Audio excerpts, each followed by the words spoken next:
dan juga dikaruniai kesabaran. Terus bagaimana hubungan dengan anak Karena saya yang kedua-duanya baik. sekolah pesantren? Sehat, syukur baik. Mau nanya, Sakit, sabar juga baik. Terima kasih Bapak. Namun yang lebih kita sukai adalah sehat dan syukur. Bismillah. Assalamualaikum warahmatullahi wabarakatuh. Alhamdulillah wassalatu wassalamu ala rasulillah wa ala alihi wa ashabihi wa man tabi'ahum bi ihsanin ila yaumiddin amma ba'du. Ikuti Islam, a'azani Allah wa ayakum, para pemirsa Fatwa TV dan juga para pendengar radio dimanapun Anda berada. Alhamdulillah senang sekali di kesempatan yang berbahagia ini kami dapat menyapa Anda kembali di program kesayangan kita, Live Interaktif Tarbiyah Islamiyah atau Pendidikan Islam. Tentunya bersama pemateri guru kita Al-Ustadz Nafi Zainuddin LC MHI Hafizahullahu Ta'ala, yang dimana beliau adalah salah satu dari anggota Dewan Fatwa Perhimpunan Al-Irsyad. Salawat dan salam semoga tersampaikan kepada suri tauladan kita Nabi Muhammad sallallahu alaihi wasallam beserta para keluarganya, para sahabatnya dan juga para pengikutnya yang setia hingga hari kiamat nanti. Kami ikut Islam, azani Allah wa yakum, para pemirsa Fatwa TV dimanapun Anda berada. Kami informasikan juga untuk live interaktif ini kami di-relay atau disiarkan juga oleh beberapa stasiun radio yang tergabung di RTVC, Asosiasi Radio dan Televisi Islam Indonesia.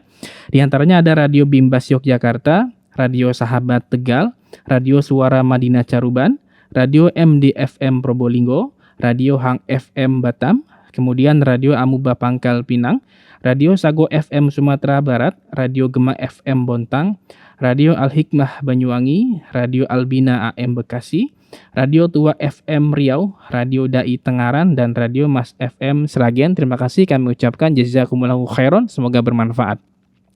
Dan alhamdulillah telah terhubung bersama guru kita Al-Ustadz Nafi Zainuddin LCMHI Hafizahullahu Ta'ala, langsung dari kediaman beliau di Temanggung, Jawa Tengah, dan kita coba sapa beliau. Assalamualaikum warahmatullahi wabarakatuh, Ustadz. Waalaikumsalam warahmatullahi wabarakatuh. Hayakumullah. Ahlan Ustadz, bagaimana kabarnya Ustadz? Baik, alhamdulillah, hayakumullah. Baik. Nah Ustadz, barakallahu fikum Ustadz, kami ucapkan terima kasih kepada Ustadz yang telah meluangkan waktunya di kesempatan kali ini. Nah, mengikuti Islam, azani Allah wa yakum, kami mengajak Anda untuk berpartisipasi. Silakan jika Anda ingin mengajukan pertanyaan kepada Ustadz tentang pendidikan Islam, Anda bisa menghubungi layanan telepon kami di nomor Jakarta di 021 2123 di 2333, dan nanti dimohon dikecilkan dahulu suara televisinya. Dan mari kita dengarkan nasihat pembuka dari guru kita Al-Ustadz Nafi Zainuddin LC MHI Hafizahullahu Ta'ala. Kepada Ustadz dipersilakan, falyatafadhal maskuro ya Ustadz. Assalamualaikum warahmatullahi wabarakatuh. Innal hamdalillah nahmaduhu wa nasta'inuhu wa nastaghfiruh wa na'udzu billahi min shururi anfusina wa sayyiati a'malina. May yahdihillahu fala mudilla lahu wa may yudlilhu fala hadiya lahu. Asyhadu an la ilaha illallah wahdahu la syarika wa asyhadu anna Muhammadan abduhu wa rasuluh. Wa nusalli wa nusallim ala afdhalil anbiya wal mursalin Muhammad ibn Abdullah al-amin al-mab'uthi rahmatan lil alamin wa ala alihi wa ashabihi ajmain wa azwajihi ummahatil mu'minin wa man tabi'ahum bi ihsanin ila yaumiddin.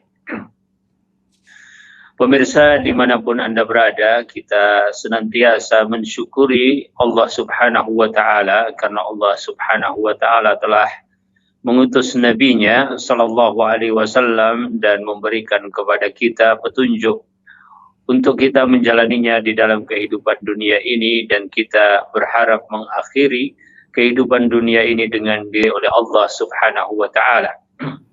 Seorang manusia diberikan tugas yang mulia oleh Allah Subhanahu wa Ta'ala, yaitu meneruskan risalah Rasulullah sallallahu alaihi wasallam.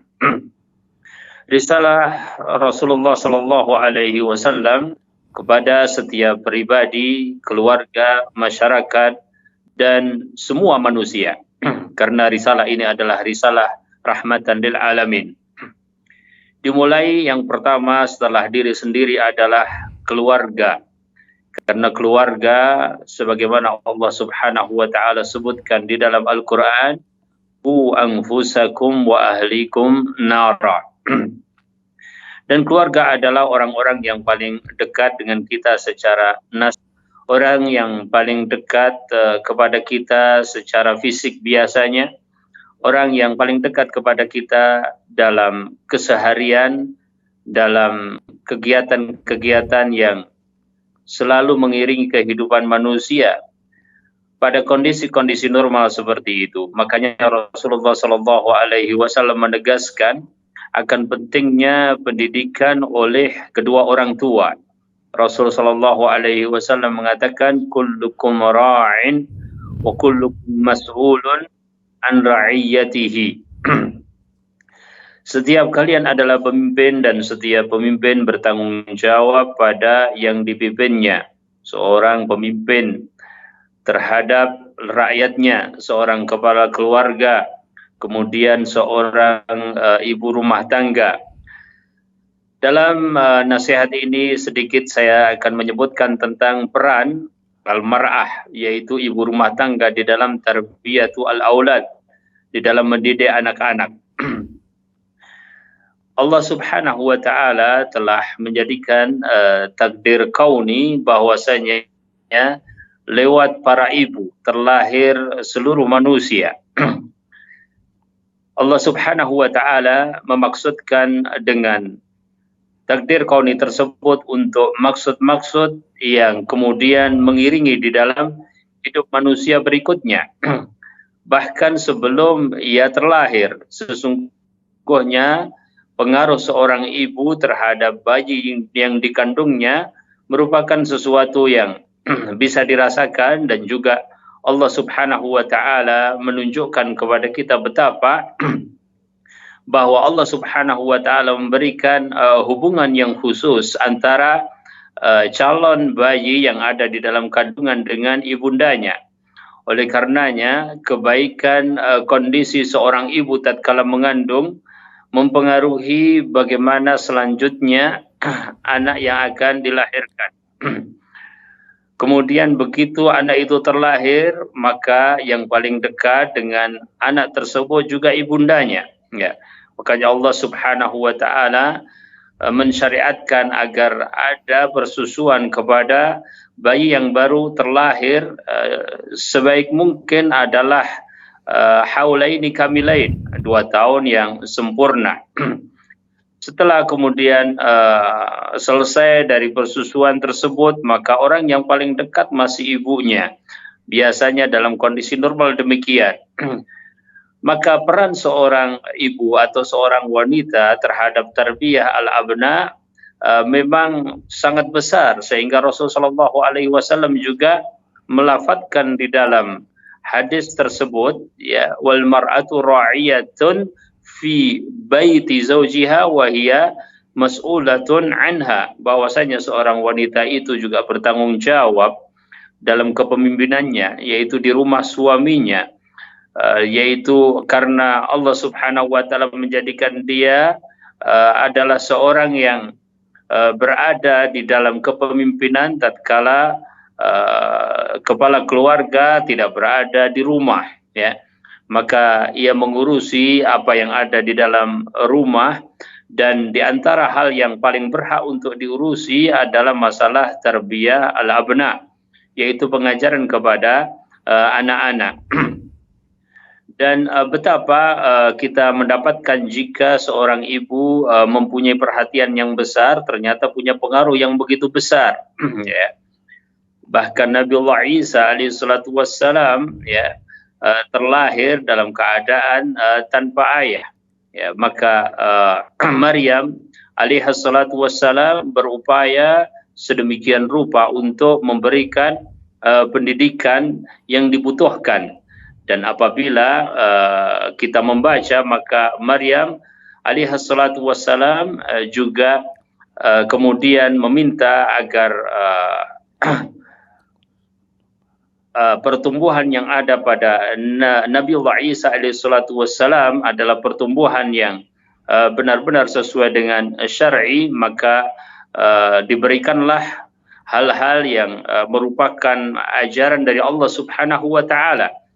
Kemudian demikian juga dengan beberapa contoh di kalangan para ulama, misalnya Al-Imam Asy-Syafi'i rahimahullahu taala, ya, terlahir sebagai seorang yang ditinggal oleh bapaknya, dan kemudian ibunya yang cerdas memberikan kepada Imam Syafi'i rahimahullahu taala kesempatan untuk mendapatkan pembelajaran dari para ulama, karena ibundanya mengetahui bahwasanya ada keterbatasan-keterbatasan tertentu. Tapi yang ingin kita sampaikan adalah perhatian mereka begitu besar terhadap tarbiyatul abna, ya, dan menjalankan apa yang seharusnya sebagai seorang ibu, sehingga tidak berlebihan kalau dikatakan bahwasanya al-ummu itu adalah madrasatun, bahwasanya ibu itu adalah madrasah, karena keberadaan anak bersama ibundanya itu sangat banyak waktunya, ya. Dan banyaknya waktu itu akan membuat pengaruh terhadap laju perkembangan dan pertumbuhan seorang anak. Oleh karenanya, apabila seseorang mendapatkan kesempatan untuk mendidik anak-anaknya, yaitu mereka, para ibu, mereka, para muslimat, maka jangan sia-siakan kesempatan itu, karena itu adalah ladang pahala yang Allah Subhanahu wa taala telah karuniakan kepada mereka, dan dengan meminta pertolongan kepada Allah Subhanahu wa taala, maka insya Allah itu akan menjadi sebuah amalan yang paling baik yang kita bisa membanggakan insya Allah taala pada hari kiamat. Dan kita juga berupaya berlepas diri dari tanggung jawab yang telah terbebankan kepada kita, dengan kita melaksanakan tanggung jawab tersebut dengan sebaik-baiknya. Wallahu waliyut taufiq, wallahu taala alam. Masya Allah, Taib Ustadz, jazakallahu khairan wa barakallahu fikum atas nasihat yang sangat bermanfaat sekali. Nah, mengikuti Islam, demikianlah nasihat pembuka dari guru kita. Semoga apa yang disampaikan Ustadz bisa menjadi tambahan ilmu yang bermanfaat untuk kita semua. Barakallahu fikum. Taib Ustadz, mohon izin kita langsung bacakan pertanyaan yang pertama Ustadz di kesempatan kali ini. Nah, kita bacakan pertanyaan pertama ini yang masuk dari Ummu Azkiyah di Kota Bekasi, Jawa Barat. Assalamualaikum Ustadz. Saya seorang dokter dengan 3 orang anak. Paling kecil masih bayi, namun menjadi ibu rumah tangga sejak kelahiran anak pertama. Yang ingin saya tanyakan, apakah saya berdosa tidak menggunakan ilmu kedokteran saya untuk kemaslahatan banyak orang, karena saya memilih untuk berhenti praktek sementara sebagai dokter agar fokus mendidik anak-anak. Mohon nasihatnya Ustaz, jazakallahu khairan. Naam, alhamdulillahi rabbil alamin, wa nusalli wa nusallim ala khairil bashari wal mursalin. Pemirsa yang dirahmati Allah, kita tidak ragu bahwasanya ilmu kedokteran adalah ilmu yang sangat bermanfaat. Ya.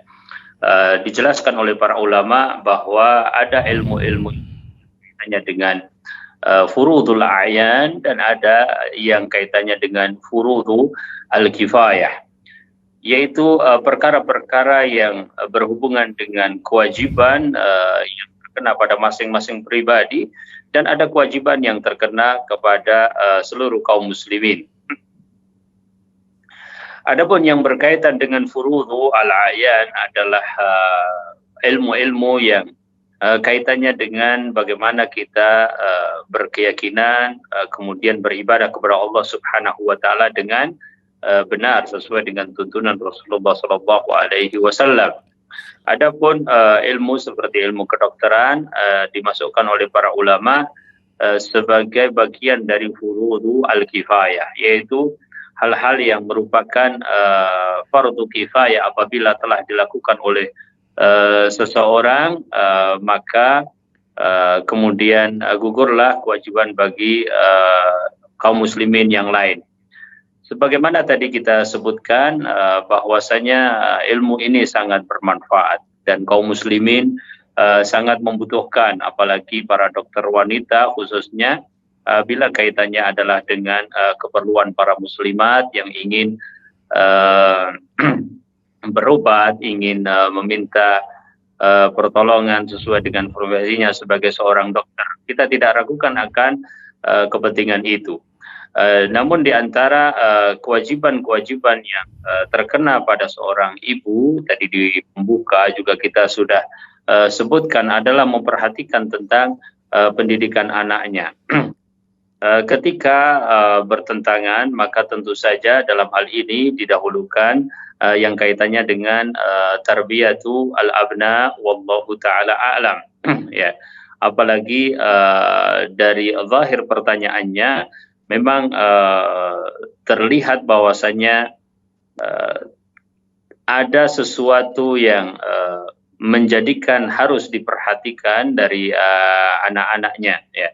Karena pendidikan secara umum, ya, kembali kepada kedua orang tua, namun dalam prakteknya tidak semuanya dilakukan oleh orang tua, karena mengambil guru, kemudian memilihkan sekolah, itu adalah termasuk bagian dari menjalankan kewajiban.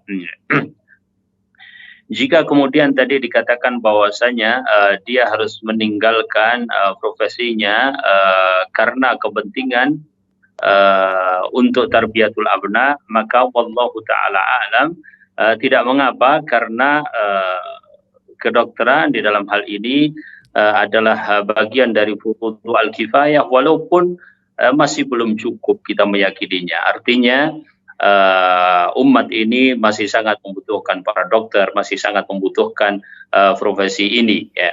Tapi kita kembali kepada kaidah tadi, bahwasanya ketika bertentangan maka didahulukan tarbiyatu al-abna, apalagi tadi dikatakan bahwa itu adalah untuk sementara waktu, wallahu taala alam. Kemudian kita juga ingin menyampaikan bahwasanya apa yang menjadi pilihan tersebut, ya, karena masalah tadi kedokteran adalah merupakan fardu kifayah. Para ulama menjelaskan, apakah fardu kifayah itu kalau sudah dipilih oleh seseorang, ya, maka kemudian bisa berubah menjadi fardhu ain, ya. Kebanyakan para ulama menjelaskan bahwa tidak akan berubah menjadi fardhu ain kecuali dalam beberapa hal saja. Contoh misalnya adalah perkara yang tidak bisa ditinggalkan, maaf, ya, tidak bisa ditinggalkan. Artinya kalau sudah dipilih, ya, dia harus selesaikan. Ya, seperti berjihad di jalan Allah, seperti misalnya para ulama menjelaskan contohnya sholat jenazah misalnya. Tidak mungkin seseorang sudah memulai kemudian dia memutus di tengah jalan. Tetapi seperti ilmu kedokteran adalah seperti keterampilan-keterampilan yang lain, maka boleh dia meninggalkannya karena sesuatu yang secara hukum lebih kuat untuk dipilih, ya. Oleh karenanya tidak ada ulama yang kemudian mengatakan bahwasanya berdosa orang-orang yang punya keterampilan tertentu bermanfaat kaum muslimin, kemudian karena satu kepentingan dia tinggalkan, ya, keterampilan tersebut atau pengetahuan tersebut atau profesi tersebut. Wallahu taala a'lam bishawab. Masyaallah, Ustaz, jazakallahu khairan wa barakallahu fikum atas jawaban dan penjelasannya. Demikian bertanya Ummu Askia di Bekasi, semoga bisa difahami. Nanti kita berikan kesempatan kepada penanya penelpon yang sudah masuk. Fatwa TV, assalamualaikum. Waalaikumsalam warahmatullah. Ya, dengan Ummu Sofi di Riau. Silakan Ummu. Ini Pak Ustadz, mau nanya masalah cara mendidik anak supaya menjadi anak yang soleh dan soleha. Ini ya Pak, ya, zaman semakin canggih, gadget, HP ini kan Pak Ustadz. Anak-anak itu kalau disuruh menghafal, dia kan masih SD anak saya Ustadz, ya, kelas 1. Murojaah gitu, menghafal payah kali Ustadz. Masih kecil udah tahu menjawab gitu loh Ustadz. Melawan gitu. Gimana ya Ustadz supaya bisa menjadikan anak yang soleh-soleha gitu, nurut sama orang tuanya Pak Ustadz. Demikian Pak Ustadz. Syukron jazakallahu khairan. Jazakallahu khairan. Barakallahu fikum. Nah, Ustaz, silakan Ustaz.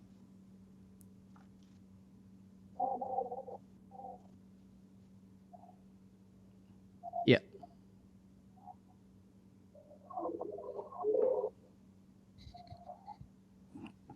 Baik, silakan Ustaz.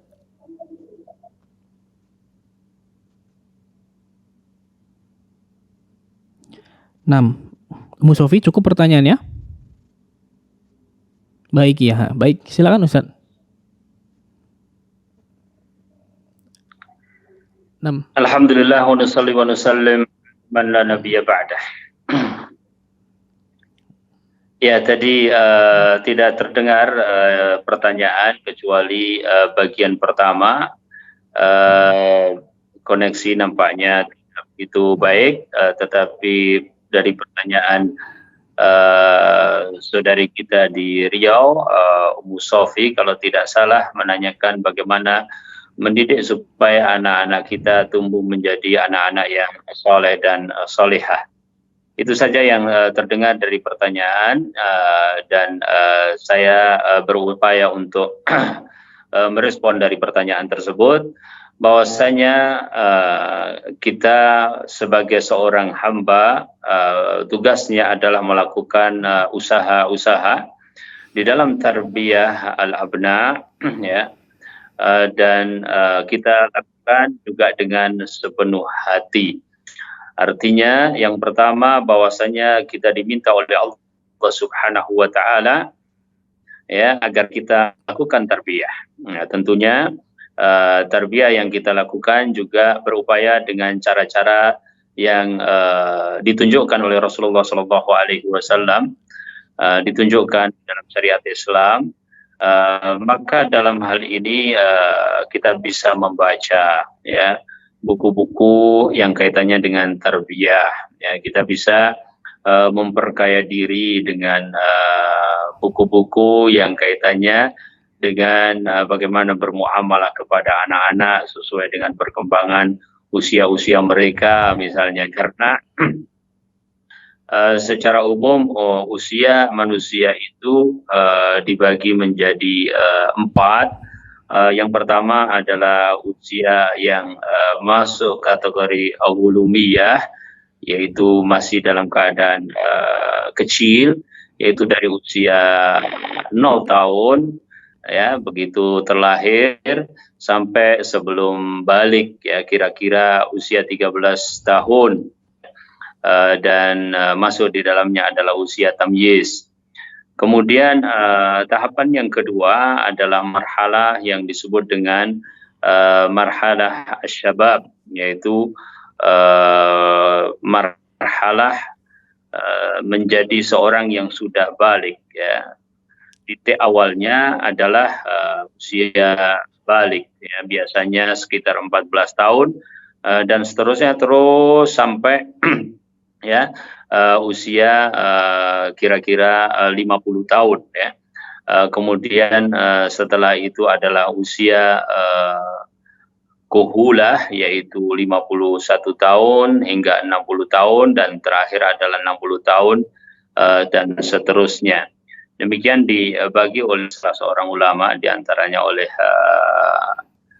Sa'ad Al-Qahtani rahimahullah ta'ala di dalam buku Tarbiyah Al-Abna atau Al-Aulad, ya.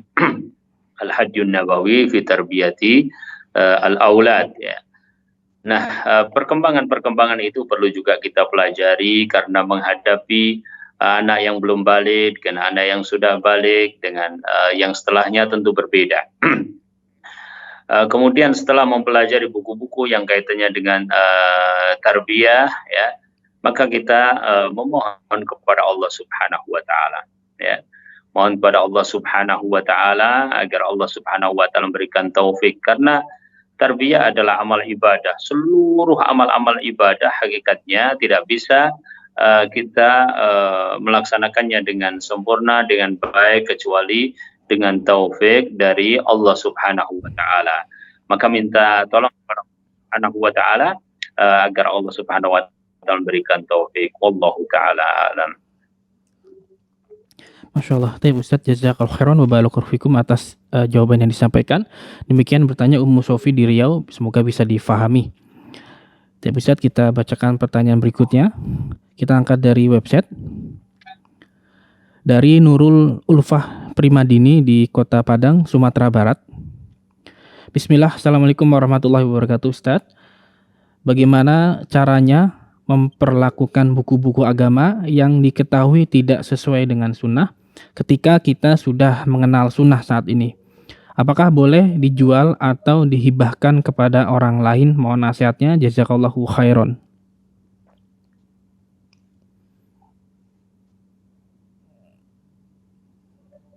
Assalamualaikum ya. Buku ya. Ustaz, qadarullah. Nah, Ustaz. Cara untuk memperlakukan buku-buku agama Ustaz yang diketahui tidak sesuai dengan sunnah, apakah boleh dijual atau dihibahkan Ustaz?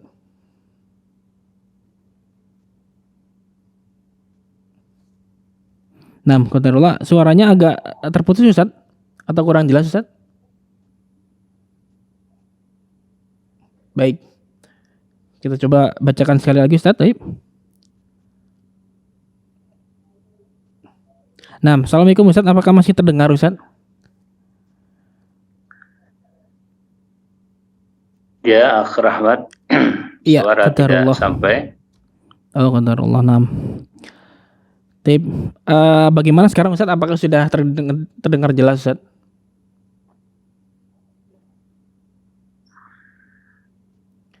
Iya. Qadarullah, mungkin ada sedikit gangguan. Tapi kita coba berusaha. Nah, bagaimana Ustaz? Assalamualaikum Ustaz. Ya, Waalaikumsalam. Nah, sudah terdengar jelas suara Ana Ustaz? Ya, kaitannya dengan apa tadi, buku dan Nah, apa yang harus memperlakukan dilakukan apabila buku tersebut. Nah, Ustaz, apakah Ya, boleh ya. dijual atau dihibahkan Ustaz? Nah. Baik. Alhamdulillah wa nusalli wa nusallim ala Rasulillah. Semoga suara dari kami terdengar dengan baik. Ya.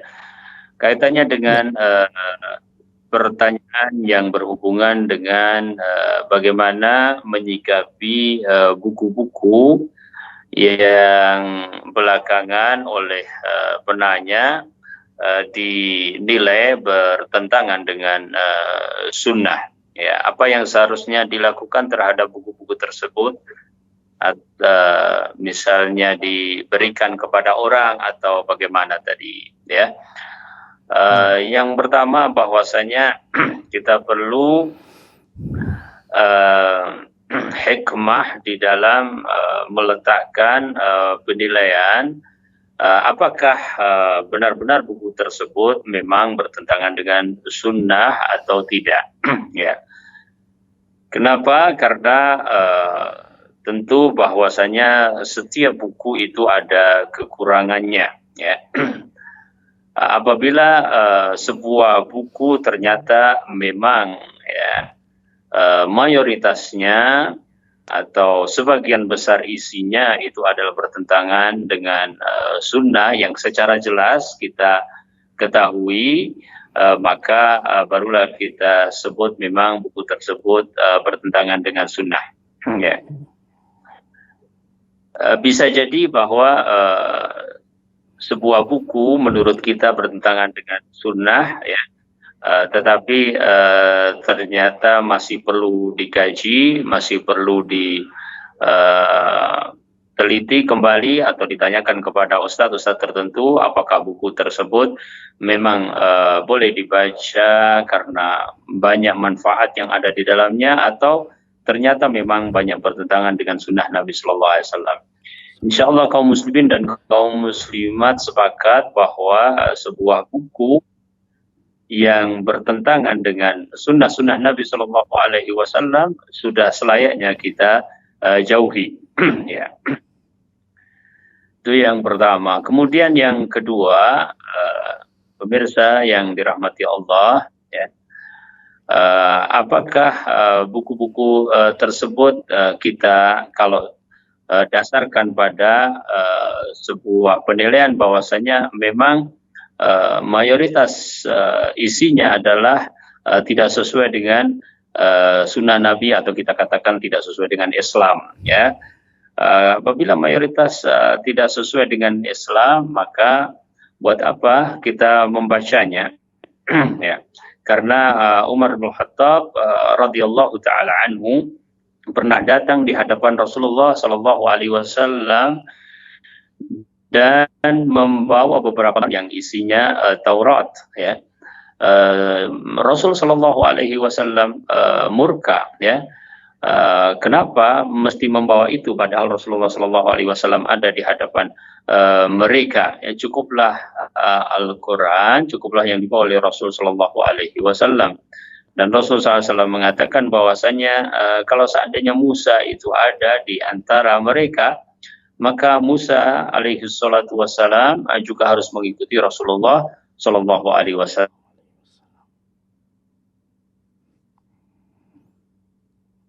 Iya. Nah, qadarullah. Ada sedikit gangguan terjadi. Baik, Ustaz. Nah, mengikuti Islam, mohon maaf atas ketidaknyamanannya. Kami akan berusaha untuk menyambungkan kembali kepada Ustaz. Baik, kita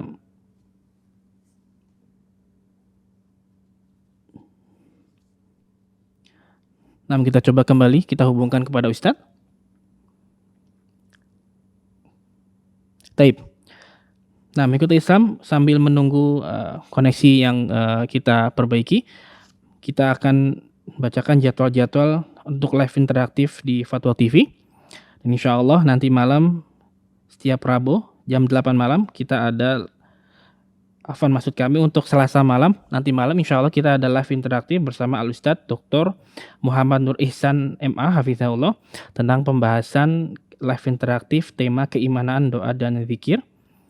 Dan setiap Rabu sore jam 4 sore insya Allah kita setiap jam 4 dan jam 8 malam ada Al-Ustadz Anas Burhanuddin LCMA Hafizahullah dengan pembahasan fikih ibadah. Dan jam 8 malam bersama Al-Ustadz Dr. Syafiq Riza Basalama MA Hafizahullah dengan pembahasan konsultasi Islam. Di hari Kamis kita ada jam 4 sore ada Al-Ustadz Dr. Sufyan Baswedan MA Hafizahullah dengan tema mengenal akhlak Rasulullah SAW. Dan jam 8 malam ada Al-Ustadz Dr. Abdullah Roy MA Hafizahullah dengan tema Jalan Lurus Akidah. Di hari Jumat kita juga ada jam 4 sore dengan pemateri Al-Ustadz Dr. MH Hasan Ayatullah MA Hafizahullah dengan tema Hidup Indah dengan Sunnah. Dan dilanjutkan langsung pembahasan tentang ekonomi Islam bersama Al-Ustadz Dr. Erwandi Tarmizi MA Hafizahullah pukul 17.00. Taib, alhamdulillah sudah tersambung bersama Ustadz Nafi. Assalamualaikum Ustadz. Sudah terdengar jelas Ustadz? Salam, ya, afwan, ya. Nampaknya jaringan kurang bagus. Nah, Taib Ustadz, Ustadz bisa terdengar suara kami jelas Ustadz ya? Insya Allah Ustadz ya. Iya, mungkin ada sedikit.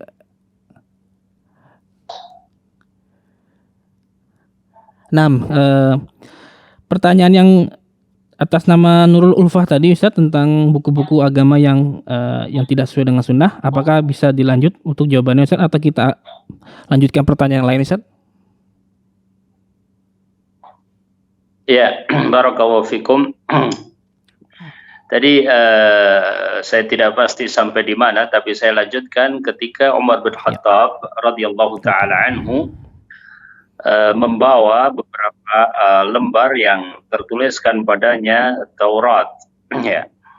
Kemudian Rasul Sallallahu Alaihi Wasallam tatkala mengetahuinya, beliau Sallallahu Alaihi Wasallam murka dan tidak boleh membuat murka Rasulullah Sallallahu Alaihi Wasallam, itu artinya adalah terlarang. Dan Rasul Sallallahu Alaihi Wasallam menjelaskan bahwasanya seandainya Nabiullah Musa alaihi salatu wassalam berada di antara mereka, maka tidak ada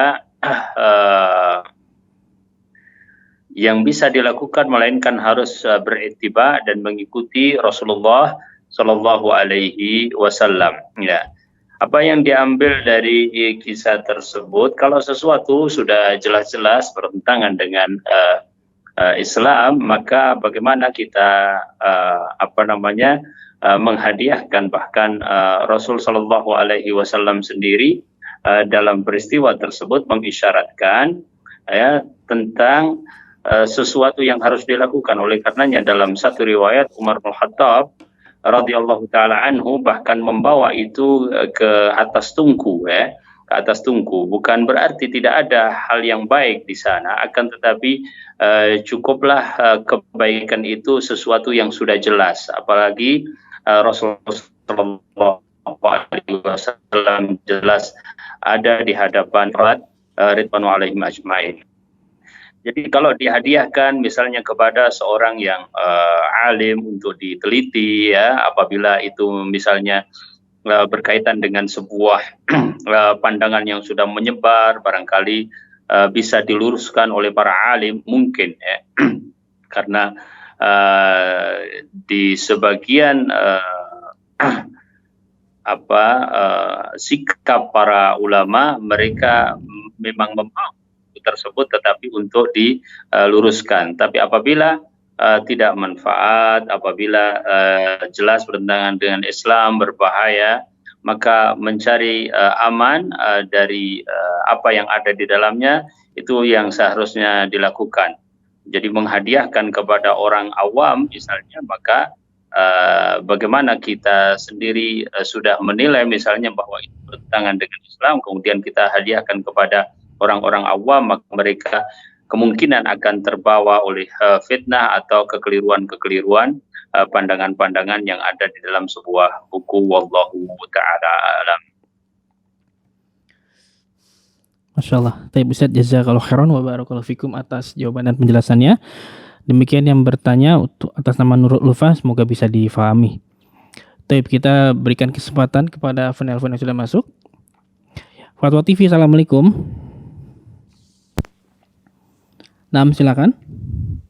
Assalamualaikum warahmatullahi wabarakatuh. Waalaikumsalam warahmatullahi wabarakatuh. Ya, silakan Umu Yudi. Ya, baik. Ustadz, izin melanjutkan pertanyaan dari member WhatsApp Birosa, Ustadz. Begini Ustadz pertanyaannya, itu Ana mengajarkan tentang binatang kepada anak-anak itu dengan gambar-gambar yang lengkap Ustadz. Ada matanya, telinganya, pokoknya lengkap. Kemudian di RA, di Raudatul Atfal itu mengajarkan pendidikan kepada anak-anak itu banyak yang dinyanyi-nyanyikan gitu Ustaz. Itu bagaimana hukumnya Ustaz? Sudah itu aja pertanyaannya Ustaz. Tentang mengajarkan kepada anak-anak tentang gambar ya tadi Umu ya? Iya, gambar binatang. Gambar binatang. Iya. Nah, kemudian pelajaran yang dinyanyi-nyanyikan di TK, di Raudatul Atfal. Ya, itu aja. Syukron, jazakallah khairan. Assalamualaikum. Waalaikumsalam warahmatullahi wabarakatuh. Baik, barakallahu fikum. Ya, kaitannya dengan gambar-gambar apabila dibutuhkan maka lebih selamat apabila kita tidak menggambarnya. Ya, akan tetapi kita mendatangkan foto-foto yang sudah ada dan itu juga lebih jelas ya. Kemudian kita juga bisa menjelaskan bagian-bagian dari misalnya binatang, katakanlah kita ingin menjelaskan binatang unta, kita bisa datangkan foto unta. Kita ingin menjelaskan binatang kambing atau sapi, ya kita bisa mendatangkan foto-foto dan kita tidak perlu menggambarnya. Wallahu ta'ala alam. Ya. Kemudian di antara para ulama juga kaitannya dengan gambar-gambar tersebut yang lebih selamat adalah apabila yang kaitannya dengan mata ya atau yang membentuk mukanya itulah yang disamarkan. Kemudian kaitannya dengan menyanyikan atau melakukan ya. Ya, karena melantunkan sesuatu dengan istilahnya lantunan-lantunan tertentu ya, bukan kemudian langsung kita sebagai nyanyian yang diharamkan seperti misalnya sebuah nyanyian yang terkandung padanya lafaz-lafaz yang haram atau lafaz-lafaz yang tidak baik, kemudian diiringi dengan musik ya.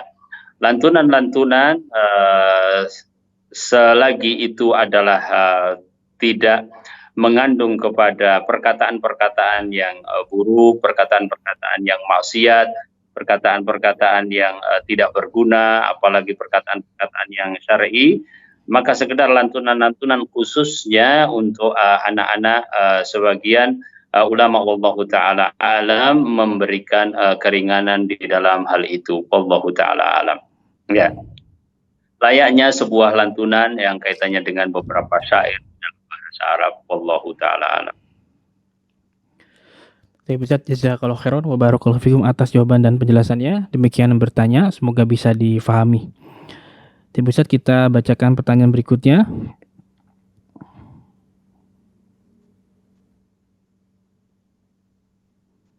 Ini dari Guntur di Kabupaten Bogor, Jawa Barat.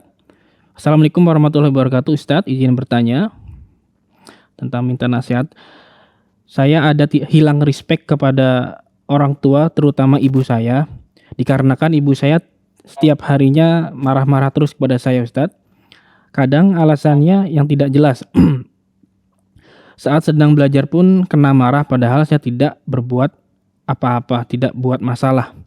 Ibu saya juga bilang lebih sayang adik saya. Tapi saya berusaha tetap menjalankan kewajiban walaupun saya sebenarnya tidak mau bertemu orang tua saya. Bagaimana saya harus menyikapinya ya Ustadz? Mohon nasihatnya dari hal ini Ustadz. Jazakallahu khairan. Nah, alhamdulillahirabbil alamin wa nusalli wa nusallim ala afdhalil anbiya'i wal mursalin. Membandingkan sesuatu tadi disampaikan antara kakak dengan adik ya. Kalau kita baca di antara perkataan ulama yang saya ingat adalah dari Syekh Sa'di rahimahullahu ta'ala di dalam bahwa kita harus menjelaskan alasan-alasan dengan sebenar-benarnya ya. Karena yang paling penting itu adalah bahwa membandingkan itu mempunyai tujuan. Sedangkan tujuan tersebut apabila tidak tercapai, maka kita tidak harus selalu menggunakan cara tersebut ya. Dan paling utama tadi saya katakan adalah perlu menjelaskan tentang alasan-alasannya. Kenapa dua hal ini berbeda ya? Alasannya demikian dan alasannya demikian, sehingga bisa dikonfirmasi apakah alasan itu benar atau tidak benar, sehingga orang tidak merasa dalam tanda kutip diberlakukan dengan tidak adil karena perbandingan yang tidak seharusnya. Itu yang pertama, wallahu a'lam. Kemudian yang kedua tentang sikap Ananda terhadap ibunda ya. Bahwa seorang ibu bagaimanapun adalah seorang yang telah Allah Subhanahu wa taala jelaskan kepada kita betapa jasanya terhadap kita sangat besar, kedudukannya buat seorang anak sangat tinggi, sehingga kesabaran terhadap kemarahan-kemarahan orang tua dan juga utamanya ibu insya Allah adalah pahala ya. Apalagi yang namanya orang tua ya, selagi bermuamalah dengan anaknya dan semakin hari mungkin semakin bertambah usia, mungkin kita akan mendapatkan beberapa hal yang serupa, yaitu kadang berkata keras ya, kadang di peran kita juga tidak enak, tetapi Allah Subhanahu wa taala menyebutkan di dalam Al-Qur'an bahwasanya kita harus memberikan qaulan karimah ya. Apa yang dimaksudkan dengan qaulan karimah itu ya, disebutkan oleh sebagian ulama bahwa qaulan karimah itu artinya adalah perkataan seorang budak yang bersalah terhadap tuannya yang kasar ya. Jadi diibaratkan bagaimana apabila ada seorang budak salah di hadapan tuannya yang kasar, pasti dia akan berkata dengan penuh hati-hati, baik suara ataupun isi perkataan, sehingga sangat berhati-hati untuk tidak membuat tuannya itu murka lagi, ya. Itu adalah makna diantaranya yang disebutkan oleh sebagian ulama tentang kaulan karimah, ya. Jadi apapun yang kita dapatkan, ya, kita berusaha untuk sabar, maka kesabaran itu adalah pahala, insyaallah taala. Kemudian yang ketiga, bahwasanya di dalam beberapa kisah kita mendapatkan itu terjadi, ya, misalnya pada Nabi Ibrahim, kemudian ibunya Abu Hurairah, ya. Bagaimana sampai Abu Hurairah sendiri juga mengadukan kepada Rasul Shallallahu Alaihi Wasallam. Ya. Tetapi kemudian alhamdulillah Allah berikan hidayah karena Abu Hurairah. Ya. Berarti kita doakan ibu kita lembut, kita doakan agar Allah memperbaiki kekurangan-kekurangan yang ada pada ibu kita, ya. Insya Allah ada perubahan-perubahan di masa yang akan datang supaya insya Allah lebih baik. Kemudian yang keempat, kita memberitahukan dengan cara yang santun, dengan cara yang baik tentang kesalahan-kesalahan orang tua. Bahkan ya memang seharusnya begitu, ya. Misalnya sesuatu yang misalnya tidak perlu dimarahi, sesuatu yang mungkin terjadi salah informasi, tidak mengapa kita benarkan, ya, dengan cara-cara yang santun dan dengan cara-cara yang tetap kita menghormati ibu kita. Wallahu ta'ala alam. Semoga Allah Subhanahu wa ta'ala memberikan pahala atas kesabaran Ananda dan Allah Subhanahu wa ta'ala baik. Ta'ala alam. Nah, Ustaz, jazakallahu khairan wa barakallahu fikum atas jawaban dan nasihatnya. Demikian yang bertanya atas nama Guntur di Bogor. Semoga bisa difahami dan semoga Allah mudahkan urusannya. Dan tersebut adalah pertanyaan terakhir di kesempatan kali ini, Ustaz. Jazakallahu khairan, Ustaz, atas waktu dan ilmunya di kesempatan kali ini, Ustaz. Waalaikumsalam. Wafik barakallahu, Ustaz. Nah, mengikuti Islam azan ya Allah wa yakum, demikianlah live interaktif pada hari ini. Semoga apa yang disampaikan Ustadz bisa menjadi tambahan ilmu yang bermanfaat untuk kita semua. Dan kami ingatkan untuk live interaktif nanti malam insyaallah bersama Al-Ustadz Dr. Muhammad Nur Ihsan Hafizahullah dengan pembahasan keimanan, doa dan zikir. Dan bagi Anda ingin mengajukan pertanyaan atau ingin melihat jawaban-jawaban kembali, Anda bisa akses di website kami di www.dewanfatwa.com. Demikian kami kurang bertugas mohon undur diri. Terima kasih atas partisipasinya. Mohon maaf bila ada kekurangan dan mohon maaf atas pertanyaan yang sudah masuk yang belum sempat kami bacakan karena keterbatasan waktu. Nah, semoga kita bisa berjumpa kembali di lain kesempatan insyaallah. Kita tutup subhanakallahumma wa bihamdika asyhadu alla ilaha illa anta astaghfiruka wa atubu ilaihi. Wassalamualaikum warahmatullahi wabarakatuh. Dan juga dikaruniai kesabaran. Terus bagaimana hubungan dengan anak Karena saya yang kedua-duanya baik. sekolah pesantren? Sehat, syukur baik. Mau nanya, Sakit, sabar juga baik. Terima kasih Bapak. Namun yang lebih kita sukai adalah sehat dan